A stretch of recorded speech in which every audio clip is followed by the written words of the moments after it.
अस्सलामुअलैकुम दोस्तों। आप सब ये तो जानते ही होंगे कि हमारी कायनात बहुत बड़ी है, जिसमें अरबों खरबों गैलेक्सीज, स्टार्स और प्लैनेट्स मौजूद हैं और ये तमाम ऑब्जेक्ट्स राजों से भरे हुए हैं। तो इफ टीवी के दोस्तों, आज की इस वीडियो में हम 9 ऐसी मिस्ट्रीज के बारे में बात करेंगे जिसे आज तक नासा भी एक्सप्लेन नहीं कर सकी।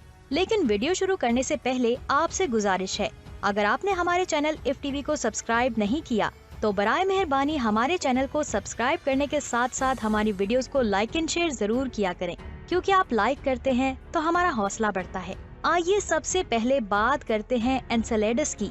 15 अक्टूबर 1997 को लॉन्च किया जाने वाला कैज़नी स्पेस प्रॉब, इसके बारे में तो आप जानते ही होंगे। इस स्पेस प्रॉब ने हमारे सोलर सिस्टम के सबसे खूबसूरत प्लेनेट सैटर्न की बहुत ज्यादा मिस्ट्रीज को सॉल्व किया था। सैटर्न को ऑर्बिट करते हुए इस स्पेस प्रॉब ने सैटर्न के मून को भी स्टडी किया था। लेकिन जब ये स्पेस प्रॉब एनसेलेडस के करीब से गुजरा तो इसने कुछ ऐसा देखा जिससे साइंसदानों के होश उड़ गए। जब तक ये सिग्नल जमीन पर पहुँचे तो ये स्पेस प्रॉब अपनी लोकेशन से आगे जा चुका था। साइंटिस्ट की टीम ने जब इस सिग्नल पर गौर किया तो उन्होंने दोबारा से इस स्पेस प्रॉब को पीछे किया। जब इस प्रॉब ने एनसेलेडस की तस्वीरें जमीन पर भेजी तो तमाम साइंटिस्ट हैरान रह गए। इन तस्वीरों में चांद की सतह से बहुत ज्यादा तादाद में पानी के फव्वारे निकल रहे थे, जिनकी हाइट बहुत ज्यादा थी। यहाँ पर मैं आपको बता दूं, एनसेलेडस सूरज से इतना ज्यादा दूर है कि यहाँ पर सूरज की हीट नहीं पहुँच पाती, जिसकी वजह से यहाँ पर लिक्विड वाटर का होना साइंटिस्ट को हैरान कर रहा है। आइए अब बात करते हैं सूरज पर पड़ने वाले शेडो की। जुलाई 2013 में नासा के साइंटिस्ट हमारे सूरज को डीपली स्टडी कर रहे थे कि इतने में उन्हें एक अजीब चीज दिखाई दी। ये चीज 8 लाख किलोमीटर बड़ी थी, जो सूरज के करीब से गुजर रही थी। ये कोई प्लेनेट या फिर कोई एस्ट्रॉयड नहीं था, क्योंकि इनका शेडो इतना बड़ा नहीं हो सकता। और अगर ये सूरज के अंदर होने वाले न्यूक्लियर रिएक्शन की वजह से ब्लैक शेडो बना तो फिर ये और भी ज्यादा खतरनाक है। यहाँ पर मैं आपको बता दूं, अगर सूरज से आने वाली हीट में 7% भी कमी वाक़ई हो गई तो हमारी जमीन आइस एज में चली जाएगी।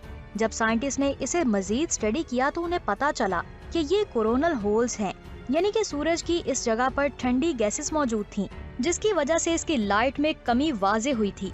यहाँ पर मैं आपको बता दूं, ये कोरोनल होल्स सोलर स्टॉर्म की वजह से भी बन सकते हैं, जिसकी वजह से बहुत ज्यादा चार्ज पार्टिकल जमीन पर गिरेंगे और हमारी तमाम इलेक्ट्रॉनिक डिवाइसेस को अनएक्टिव कर देंगे। आइए अब बात करते हैं अननोन एस्ट्रॉयड की। 2002 में एस्ट्रोनॉमर्स ने आसमान में एक अजीब सी चीज को देखा जो जमीन को ऑर्बिट कर रही थी, जिसका डायमीटर तकरीबन 20 मीटर था। शायद ये एक एस्ट्रॉयड था जिसका नाम J002E3 है। ये ऑब्जेक्ट बाकी के एस्ट्रॉयड से बहुत ही डिफरेंट था, क्योंकि कुछ दिनों तक ये जमीन का चक्कर लगाता रहा और फिर अचानक से सूरज की तरफ चला गया और इसे भी ऑर्बिट करने के बाद यहाँ से चला गया। यहाँ पर सबसे हैरान कर देने वाली बात ये है कि जब इसका इंफ्रारेड स्पेक्ट्रम लिया गया तो पता चला कि ये ऑब्जेक्ट किसी इंडस्ट्रियल प्लांट टाइप मटेरियल से बना है। इसका स्ट्रक्चर भी बहुत ज्यादा डिफरेंट था। यहाँ पर एक सवाल आता है, आखिर ये चीज है क्या? अगर आप इसके बारे में जानते हैं तो नीचे कमेंट्स करके जरूर बताएं। आइए अब बात करते हैं अपोलो 18 मिशन के कैंसिल होने की। अपोलो 12 मिशन में एक एस्ट्रोनॉट अपने 5 क्रू मेंबर्स को लेकर चांद पर गया था। चांद पर जाने के बाद एक एस्ट्रोनॉट ने अनडिस्कवर्ड वैली में ड्राइव करने का फैसला किया। ल्यूनर रोवर चलाते वक्त इसके पिछले टायर का एक विंडो टूट गया था। वो इसे ठीक करने की कोशिश कर ही रहे थे कि इतने में उनके आसपास कोई एक अजीब सा ऑब्जेक्ट उड़ने लगा। इसे देखकर वो बहुत ज्यादा घबरा गए थे, जिसकी वजह से वो नीचे गिर गए थे। जब वो थोड़ा संभले तो उन्होंने देखा कि एक फोम की शीट है। यहाँ पर मैं आपको बता दूं, चांद पर ग्रेविटी न होने की वजह से ये फोम उड़ रहा था। इस बात को नासा ने उसी वक्त बंद कर दिया था, लेकिन हैरिसन को अभी भी इस बात पर यकीन नहीं हो रहा था। एस्ट्रोनॉट्स को इन तमाम चीजों की पहले से ही ट्रेनिंग दी जाती है, जिसकी वजह से हैरिसन का कहना है कि जो चीज पहले हमारे पास आई थी उसका साइज बड़ा था। यहाँ पर सबसे अजीब बात तो ये है कि नासा ने अपोलो 18 मिशन की तमाम तैयारियां कर ली थी, लेकिन ये मिशन आज तक लॉन्च नहीं किया गया।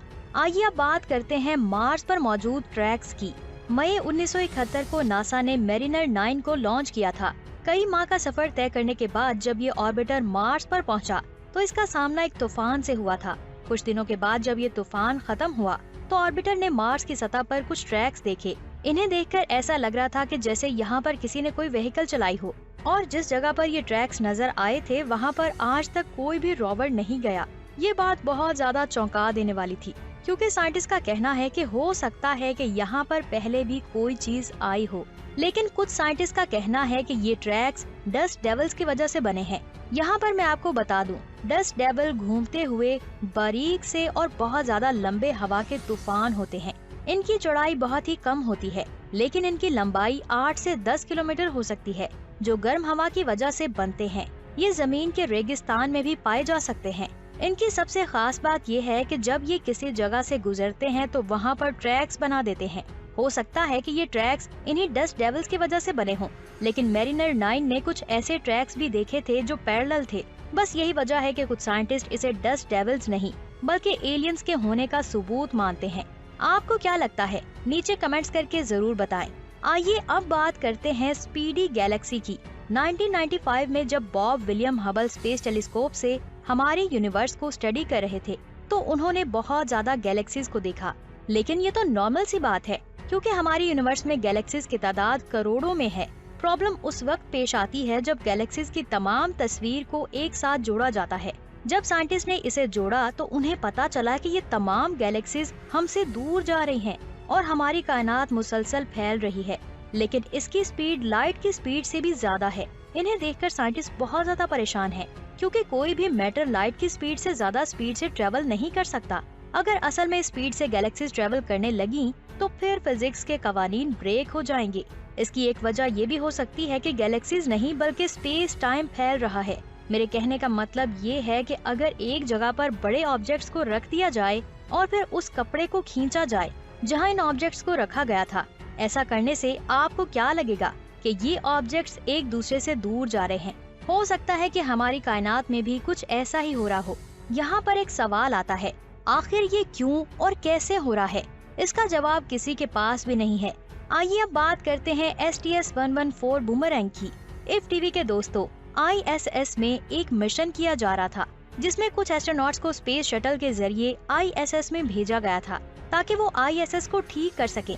यहाँ पर मैं आपको बता दूं, स्पेस में मौजूद सैटेलाइट्स का मलबा ISS से टकराकर इसे डैमेज कर देते हैं, जिसकी वजह से ISS को ठीक करने के लिए कुछ मिशंस लॉन्च किए जाते हैं। एक एस्ट्रोनॉट ISS को ठीक कर रहा था कि इतने में उसने एक अजीब सी चीज देखी। पहले तो ये उनके स्पेस शटल का पीछा कर रही थी और फिर इसके बाद अचानक से इसने अपनी डायरेक्शन चेंज कर ली। इस ऑब्जेक्ट को बूमरैंग कहा गया था। नासा ने इसे मलबे का एक टुकड़ा कहते हुए इग्नोर कर दिया। कुछ साइंटिस्ट का कहना है कि अगर ग्रेविटी की वजह से इसकी डायरेक्शन चेंज हुई है तो फिर इसे आहिस्ता आहिस्ता चेंज होना था, न कि अचानक से। और ये भी हो सकता है कि कोई एडवांस सिविलाइजेशन इसे कंट्रोल कर रही हो। आइए अब बात करते हैं पैंसपर्मिया थ्योरी की। जब भी हम एलियंस की बात करते हैं तो हमारे दिमाग में अजीब सा स्ट्रक्चर आता है, लेकिन क्या हो अगर हम ही इस जमीन पर एलियंस हों? पैंसपर्मिया थ्योरी के मुताबिक करोड़ों साल पहले हमारी जमीन आग का एक गोला थी और फिर जब ये ठंडी हुई तो इसके साथ एक एस्ट्रॉयड टकराया। इससे जमीन पर जिंदगी का आगाज हुआ।